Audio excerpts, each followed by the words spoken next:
নতুন বছরে শুভেচ্ছা জানিয়ে কেপিবি অনলাইন ক্লাসে তোমাদেরকে স্বাগত। প্রিয় শিক্ষার্থীবৃন্দ, তোমরা কেমন আছো? আজ আমি নবম দশম শ্রেণীর বাংলাদেশ ও বিশ্ব পরিচয় এই বিষয়ে চতুর্থ অধ্যায় বাংলাদেশের ভূপ্রকৃতি ও জলবায়ু নিয়ে আলোচনা করব।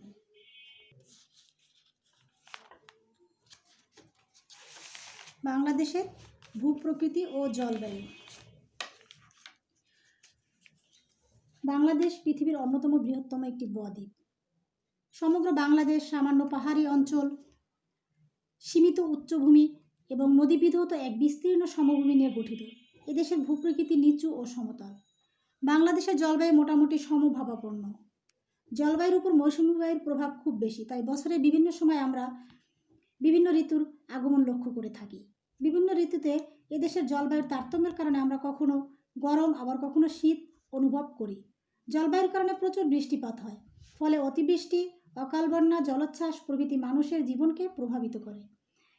এ অধ্যায় আমরা বাংলাদেশের ভূপ্রকৃতি, জলবায়ু ও প্রাকৃতিক দুর্যোগ সম্পর্কে অবহিত হব। বাংলাদেশের ভূপ্রকৃতি। বাংলাদেশ পলল গঠিত একটি আর্দ্র অঞ্চল। উত্তর পূর্ব ও দক্ষিণ পূর্বের সামান্য পাহাড়ি অঞ্চল এবং উত্তর পশ্চিমাংশের সীমিত উঁচুভূমি ব্যতীত সমগ্র বাংলাদেশ নদীবিধৌত এক বিস্তীর্ণ সমভূমি। অসংখ্য নদীনালা সমগ্র বাংলাদেশকে জালের মতো ঘিরে রেখেছে। দক্ষিণ এশিয়ার তিনটি বড় নদী গঙ্গা, ব্রহ্মপুত্র ও মেঘনার অববাহিকায় বাংলাদেশ অবস্থিত। এদেশের ভূপ্রকৃতি নিচু ও সমতল। ভৌগোলিক অবস্থান ও সীমানা। এশিয়া মহাদেশের দক্ষিণে বাংলাদেশের অবস্থান। বাংলাদেশ 20°34' উত্তর অক্ষরেখা থেকে 26°38' উত্তর অক্ষরেখার মধ্যে, 88°1' পূর্ব দ্রাঘিমা রেখা থেকে 92°41' পূর্ব দ্রাঘিমা রেখার মধ্যে অবস্থিত। বাংলাদেশের মাঝামাঝি দিয়ে কর্কট ক্রান্তি রেখা অতিক্রম করেছে। পূর্ব পশ্চিমে সর্বোচ্চ বিস্তৃতি 440 কিলোমিটার এবং উত্তর পশ্চিম থেকে দক্ষিণ ও দক্ষিণ পূর্ব প্রান্ত পর্যন্ত সর্বোচ্চ বিস্তৃতি 760 কিমি। বাংলাদেশের চারদিকে ঘিরে রয়েছে ভারতের পশ্চিমবঙ্গ, মেঘালয়, আসাম, পূর্বে আসাম, ত্রিপুরা, মিজোরাম এবং মিয়ানমার, দক্ষিণে বঙ্গোপসাগর এবং পশ্চিমে ভারতের পশ্চিমবঙ্গ অবস্থিত। বাংলাদেশের মোট আয়তন 1,47,570 বর্গ কিলোমিটার বা 56,977 বর্গ মাইল। ভূপ্রাকৃতিক অঞ্চলের শ্রেণীবিভাগ ও গঠন। আমরা এখন বাংলাদেশের ভূপ্রাকৃতিক অঞ্চলের শ্রেণীবিভাগ ও গঠন সম্পর্কে আলোচনা করব। আমরা আগেই বলেছি, বাংলাদেশ পৃথিবীর অন্যতম বৃহত্তম বদ্বীপ। বাংলাদেশের উপর দিয়ে বয়ে গেছে অসংখ্য নদ নদী। এই নদ নদীর সংখ্যা প্রায় 700-র উপরে। এগুলোর মধ্যে পদ্মা, যমুনা, মেঘনা, ব্রহ্মপুত্র, শীতলক্ষ্যা, কর্ণফুলী ইত্যাদি প্রধান নদী।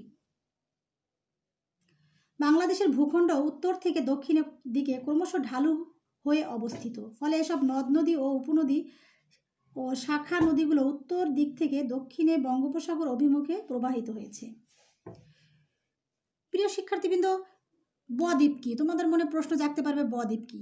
বদ্বীপ আসলে বদ্বীপ বলতে আমরা বুঝি কোনো বিস্তীর্ণ সমভূমি অঞ্চল থেকে অসংখ্য নদী যদি বিশাল জলাধারে পরিণত হয়, সেই বিশাল জলাধারে পতিত হওয়ার মুখে এই নদীগুলো বিভিন্ন পলি সঞ্চিত করে এবং এই পলি সঞ্চিত হয়ে একটি ভূমির সৃষ্টি করে, যেখানে যার আকৃতি কিছুটা বয়ের মতো, বা ইংলিশে এটাকে বলে ডেল্টা। এজন্য এটাকে বলা হয় বদ্বীপ অঞ্চল। অর্থাৎ বিভিন্ন বিস্তীর্ণ সমভূমি থেকে অসংখ্য নদী যদি বৃহত্তর জলাশয়ের দিকে যখন পতিত হয়, তখন সেই মোহনায় কিছু পলি সঞ্চিত হয়। সেই পলি মাটি জমা হয়ে সেখানে একটি বয়ের আকৃতি ধারণ করে, যে কারণে সেটাকে বলা হয় কি, বদ্বীপ। বাংলাদেশ পৃথিবীর বৃহত্তম বা অন্যতম একটি বৃহৎ বদ্বীপ। বাংলাদেশের উত্তর পূর্ব ও দক্ষিণ পূর্বাংশের পাহাড়িয়া অংশ ব্যতীত প্রায় সমগ্র দেশটি এসব এই নদ নদীর পলি দ্বারা গঠিত। বাংলাদেশের প্রায় সমগ্র অঞ্চল এক বিস্তীর্ণ সমভূমি, তবে কোথাও কোথাও উঁচু ভূমি আমরা লক্ষ্য করে থাকি। প্রিয় শিক্ষার্থীবৃন্দ, ভূপ্রকৃতির ভিত্তিতে বাংলাদেশকে প্রধানত তিনটি শ্রেণীতে ভাগ করা যায়। টারশিয়ারি যুগের পাহাড়সমূহ, প্লাইস্টোসিন কালের সোপানসমূহ বা চত্বরভূমি এবং সাম্প্রতিক কালের সোপানসমূহ বা চত্বরভূমি। এই তিনটি ভাগে বিভক্ত করে বাংলাদেশের ভূপ্রকৃতি আমরা আলোচনা করব। আমার এই ক্লাসটি করার সময় তোমরা যদি তোমাদের পাঠ্য বইটি সঙ্গে নাও, তাহলে তোমাদেরকে ক্লাসটি বুঝতে আরও সহজ হবে। আমরা প্রথম শ্রেণীতে যাব, যে ভূপ্রাকৃতিক অঞ্চলের যে শ্রেণীবিভাগ, তার প্রথম শ্রেণীবিভাগ যেটি টারশিয়ারি যুগের পাহাড়সমূহ। বাংলাদেশের মোট ভূমির প্রায় 12% এলাকা নিয়ে টারশিয়ারি যুগের পাহাড়সমূহ গঠিত। আজ থেকে প্রায় 2 মিলিয়ন বছরেরও আগে টারশিয়ারি যুগে হিমালয় পর্বত উত্থিত হওয়ার সময় এ সমস্ত পাহাড় সৃষ্টি হয়। অর্থাৎ হিমালয় পর্বত যখন তৈরি হয়েছিল তখনকার সময়ের এই ভূমিগুলি তৈরি হয়েছে। এই অঞ্চলের পাহাড়গুলোকে দুই ভাগে ভাগ করা হয়েছে: দক্ষিণ পূর্বাঞ্চলের পাহাড়সমূহ ও উত্তর পূর্বাঞ্চলের পাহাড়সমূহ। দক্ষিণ পূর্বাঞ্চলের পাহাড়সমূহ আমরা দেখব যে কোন অঞ্চলে অবস্থিত। রাঙামাটি, বান্দরবান, খাগড়াছড়ি, কক্সবাজার, চট্টগ্রাম জেলার পূর্বাংশ এই অঞ্চলের অন্তর্গত। এই অঞ্চলের পাহাড়গুলোর গড় উচ্চতা 610 মিটার। বাংলাদেশের সর্বোচ্চ শৃঙ্গের নাম হচ্ছে তাজিংডং বা বিজয়। এটি বান্দরবান জেলায় অবস্থিত। বাংলাদেশের দ্বিতীয় সর্বোচ্চ শৃঙ্গ হচ্ছে কিউকারাডাং, যার উচ্চতা 1230 মিটার। এছাড়া এই অঞ্চলে আরও দুটি পাহাড় রয়েছে, মোদকমোয়াল ও পিরামিড। এই অঞ্চলের পাহাড়গুলো বেলে পাথর, কর্দম ও শেল পাথর দ্বারা গঠিত। অর্থাৎ দক্ষিণ পূর্বাঞ্চল, বাংলাদেশের দক্ষিণ পূর্বাঞ্চলে যে জেলাগুলি রাঙামাটি, বান্দরবান, খাগড়াছড়ি, কক্সবাজার, এগুলি হচ্ছে এই দক্ষিণ পূর্বাঞ্চলের পাহাড় বা ভূমি। এরপরে উত্তর পূর্বাঞ্চলের পাহাড়সমূহ। এ সমস্ত জেলাগুলির মধ্যে রয়েছে ময়মনসিংহ ও নেত্রকোনা, সিলেট, মৌলভীবাজার ও হবিগঞ্জ জেলার কিছু অংশ। এ পাহাড়গুলোর উচ্চতা 244 মিটারের বেশি নয়। উত্তরের পাহাড়গুলো স্থানীয়ভাবে টিলা নামে পরিচিত। এগুলোর উচ্চতা 30 থেকে 90 মিটার, এরকম 30 থেকে 90 মিটারের মতো। এই অঞ্চলের পাহাড়গুলোর মধ্যে চিকনাগুল, খাসিয়া, জয়ন্তিয়া প্রভৃতি প্রধান পাহাড়। দ্বিতীয় ভাগে রয়েছে প্লাইস্টোসিন কালের সোপানসমূহ বা চত্বরভূমি। এই অঞ্চলকে আবার 3 ভাগে বিভক্ত করে আলোচনা করা হয়েছে: বরেন্দ্রভূমি, মধুপুর ও ভাওয়ালের গড় ও লালমাই পাহাড়। এই প্লাইস্টোসিন কালের সোপানসমূহ সমগ্র বাংলাদেশে প্রায় 8 ভাগ এলাকা নিয়ে অবস্থিত। আনুমানিক 25,000 বছর পূর্বের সময়ে 25,000 বছর পূর্বে এই পাহাড়গুলো তৈরি হয়েছিল। এই সময়ের আন্তঃগা বরফগলা পানিতে প্লাবনের সৃষ্টি হয়ে এসব চত্বরভূমি গঠিত হয়েছিল বলে অনুমান করা হয়।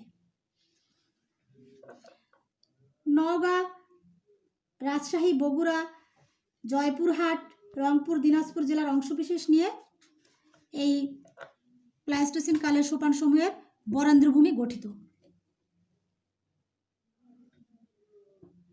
ময়মনসিংহ, টাঙ্গাইল, গাজীপুর জেলার অংশবিশেষ নিয়ে ময়মনসিংহ, টাঙ্গাইল ও মধুপুরের গাজীপুর জেলার অংশবিশেষ নিয়ে মধুপুর ও ভাওয়ালের গড় অবস্থিত। কুমিল্লা শহর থেকে 8 কিলোমিটার পশ্চিমে লালমাই থেকে ময়নামতি পর্যন্ত লালমাই পাহাড়টি বিস্তৃত। এর আয়তন 34 বর্গ কিলোমিটার। এই পাহাড়ের গড় উচ্চতা 21 মিটার। এই সব অঞ্চলের মাটির রং লালচে এবং মাটি নুড়ি ও বালি ও কঙ্কর মিশ্রিত। সাম্প্রতিককালের সোপানসমূহ বা চত্বরভূমি। প্রিয় শিক্ষার্থীবৃন্দ, সাম্প্রতিককালের সোপানসমূহ বা চত্বরভূমি বাংলাদেশে প্রায় 80 ভাগ এলাকা নিয়ে এটি বিস্তৃত। সমতল ভূমির উপর দিয়ে অসংখ্য নদী প্রবাহিত হওয়ার কারণে এখানে বর্ষাকালে বন্যার সৃষ্টি হয়। বছরের পর বছর এভাবে বন্যার পানির সঙ্গে পরিবাহিত পলিমাটি সঞ্চিত হয়ে এ প্লাবন সমভূমি গঠিত হয়েছে। এ প্লাবন সমভূমির আয়তন প্রায় 1,24,266 বর্গ কিলোমিটার। সমগ্র সমভূমির মাটির স্তর খুবই গভীর এবং ভূমি খুবই উর্বর। সাম্প্রতিককালের প্লাবন সমভূমিকে কয়েকটি ভাগে ভাগ করা যায়, যেমন দেশের উত্তর পশ্চিমে অবস্থিত রংপুর, দিনাজপুর, ঢাকা, টাঙ্গাইল, ময়মনসিংহ, জামালপুর, পাবনা, রাজশাহী এসব অঞ্চলের কিছু কিছু অংশ। কুমিল্লা, নোয়াখালী, সিলেট, সুনামগঞ্জ, মৌলভীবাজার ও হবিগঞ্জ জেলার অধিকাংশ এলাকা এই সাম্প্রতিককালের সোপানসমূহ বা চত্বরভূমি। ফরিদপুর, কুষ্টিয়া, যশোর, খুলনা, বরিশাল, পটুয়াখালী ও ঢাকা অঞ্চলের অংশবিশেষ নিয়ে বাংলাদেশের বদ্বীপ সমভূমি গঠিত। নোয়াখালী ও ফেনী নদীর নিম্নভাগ থেকে কক্সবাজার পর্যন্ত বিস্তৃত অঞ্চল হলো উপকূলীয় সমভূমি। খুলনা, পটুয়াখালী অঞ্চল এবং বরগুনা জেলার কিয়দংশ নিয়ে স্রোতস সমভূমি গঠিত। বাংলাদেশের এই অঞ্চলগুলোর মাটি খুবই উর্বর বলে কৃষিজাত দ্রব্য উৎপাদনের ক্ষেত্রে তা উল্লেখযোগ্য ভূমিকা পালন করে। অর্থাৎ একটা অংশ হচ্ছে বদ্বীপ সমভূমি, আরেকটি হচ্ছে উপকূলীয় সমভূমি, আরেকটি হচ্ছে স্রোতজ সমভূমি। এই সাম্প্রতিককালের সোপানসমূহ এই 3 ভাগে বিভক্ত। আমি আবারও বলছি, একটি হচ্ছে বদ্বীপ সমভূমি, যেটা ফরিদপুর, কুষ্টিয়া, যশোর, খুলনা, বরিশাল, পটুয়াখালী ও ঢাকা অঞ্চলের অংশবিশেষ নিয়ে গঠিত। আরেকটি হচ্ছে উপকূলীয় সমভূমি, নোয়াখালী ও ফেনী নদীর নিম্নভাগ থেকে কক্সবাজার পর্যন্ত বিস্তৃত অঞ্চল হলো উপকূলীয় সমভূমি। আর স্রোতজ সমভূমি হচ্ছে খুলনা ও পটুয়াখালী অঞ্চল এবং বরগুনা জেলার কিয়দংশ। প্রিয় শিক্ষার্থীবৃন্দ, আমরা এতক্ষণ বাংলাদেশের ভূপ্রকৃতি যে 3 ভাগে বিভক্ত সেটি নিয়ে আলোচনা করলাম। এখন আমরা বাংলাদেশের জলবায়ু নিয়ে একটু আলোচনা করব। বাংলাদেশের জলবায়ু ও প্রাকৃতিক দুর্যোগ। প্রিয় শিক্ষার্থীবৃন্দ, আমরা জলবায়ু বলতে কি বুঝি? জলবায়ু বলতে একটি বৃহৎ অঞ্চলব্যাপী আবহাওয়ার উপাদানগুলো দৈনন্দিন অবস্থার দীর্ঘদিনের গড় অবস্থাকে বোঝায়। আমি আবারও বলছি, জলবায়ু বলতে একটি বৃহৎ অঞ্চলব্যাপী আবহাওয়ার উপাদানগুলোর দৈনন্দিন অবস্থার দীর্ঘদিনের গড় অবস্থাকে বোঝায়। মানুষের জীবনে জলবায়ুর প্রভাব বহুমুখী ও গুরুত্বপূর্ণ। মৌসুমী জলবায়ুর কারণে আমাদের দেশে বিভিন্ন ঋতুতে জলবায়ুর কিছুটা তারতম্য ঘটে থাকে। বর্ষাকালে প্রচুর বৃষ্টিপাত হয়, প্লাবিত হয় বাংলাদেশের বিস্তীর্ণ এলাকা। এতে অতিবৃষ্টি, অকাল, বন্যা প্রভৃতি দেখা দেয়। আবার জলবায়ুর পরিবর্তনের ফলেও প্রকৃতিতে দেখা দেয় নানা দুর্যোগ। তো আজ আমরা এখানে বাংলাদেশের জলবায়ু নিয়ে একটু আলোচনা করব। এ অধ্যায়ে বাংলাদেশের পার্শ্ববর্তী বিভিন্ন দেশের জলবায়ু নিয়ে আলোচনা করা হয়েছে। তো আজ আমি শুধুমাত্র বাংলাদেশের জলবায়ুটা নিয়ে প্রথমে আলোচনা করব।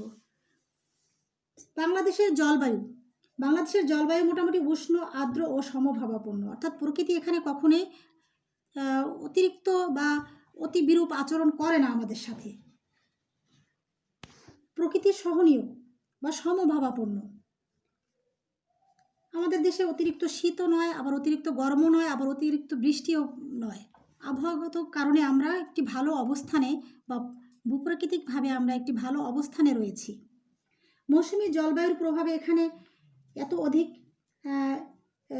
একটু বেশি বৃষ্টিপাত হয় বাংলাদেশে মৌসুমী বায়ুর প্রভাবে, যে কারণে এখানে এই জলবায়ু ক্রান্তীয় মৌসুমী জলবায়ু নামে পরিচিত।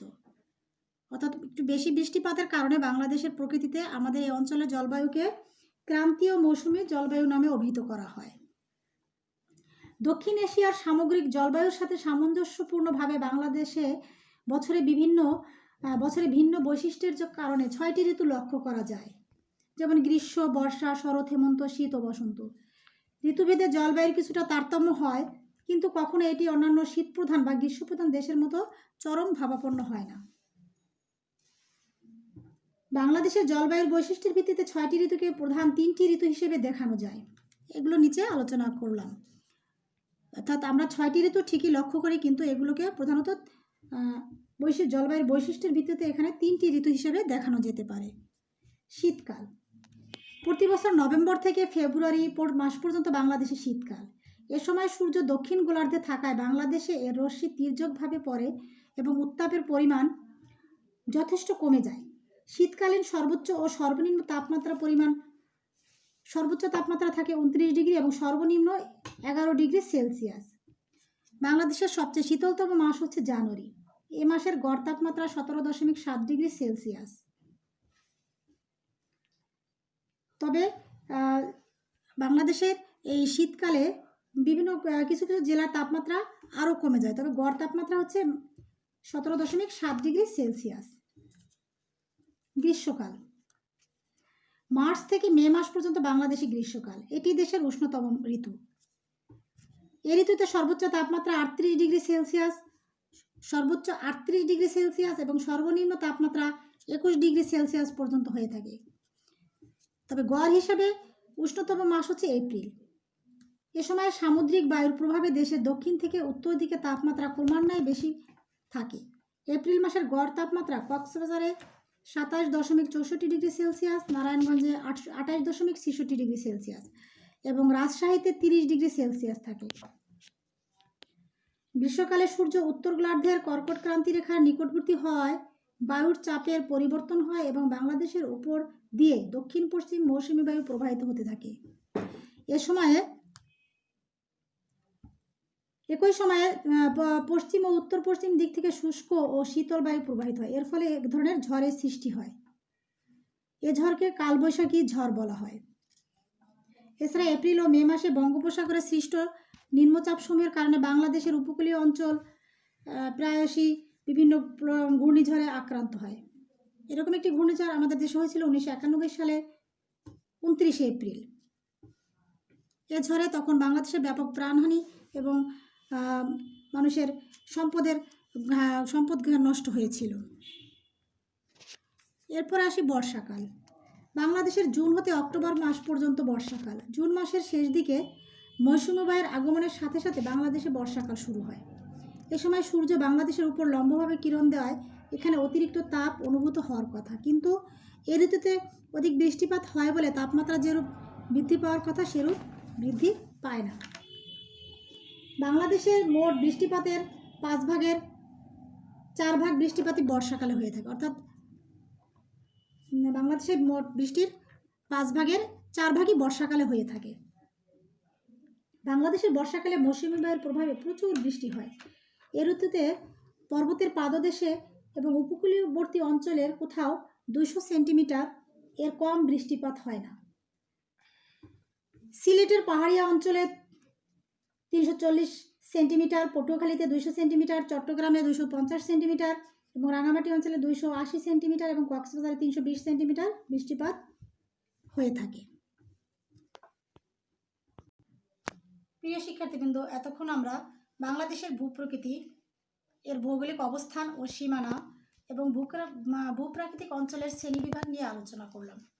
ভূপ্রকৃতির ভিত্তিতে বাংলাদেশের প্রাকৃতিক অঞ্চলকে 3টি শ্রেণীতে ভাগ করা হয়েছে। এক টারশিয়ারি যুগের পাহাড়সমূহ, প্লাইস্টোসিন কালের সোপানসমূহ বা চত্বরভূমি এবং সাম্প্রতিক কালের সোপানসমূহ বা চত্বরভূমি। ভূপ্রকৃতির ভিত্তিতে বাংলাদেশের যে মাটির অবস্থান বা প্রকৃতির অবস্থান, সেখানে সমগ্র বাংলাদেশে প্রায় সমতল ভূমি আমরা লক্ষ্য করি, তবে কিছু কিছু অঞ্চলে আমরা পাহাড়ি এলাকা বা উচ্চভূমি আমরা লক্ষ্য করে থাকি। আর জলবায়ুগত কারণে বাংলাদেশের আবহাওয়া কখনো বিরূপ আচরণ করে না। এখানে প্রকৃতি সবসময় সমভাবাপন্ন। সমগ্র বাংলাদেশ জুড়ে রয়েছে অসংখ্য নদী। এই নদীগুলো ভারতের হিমালয় থেকে উত্থিত হয়ে বা সৃষ্টি হয়ে সমগ্র বাংলাদেশে এক বিস্তীর্ণ সমভূমি অঞ্চল দিয়ে প্রবাহিত হয়ে বঙ্গোপসাগরে পতিত হয়েছে। তো বাংলাদেশের প্রকৃতি বা ভূপ্রাকৃতিক অবস্থানগত কারণে আমরা একটি সুবিধাজনক অবস্থানে আছি। প্রিয় শিক্ষার্থীবৃন্দ, এই অধ্যায়ে কিছু প্রাকৃতিক দুর্যোগ নিয়ে আলোচনা করা হয়েছে, সেটি আমি তোমাদের পরবর্তী ক্লাসে শেষ করব। আজকে এ পর্যন্তই। তোমরা ভালো থাকবে। ধন্যবাদ।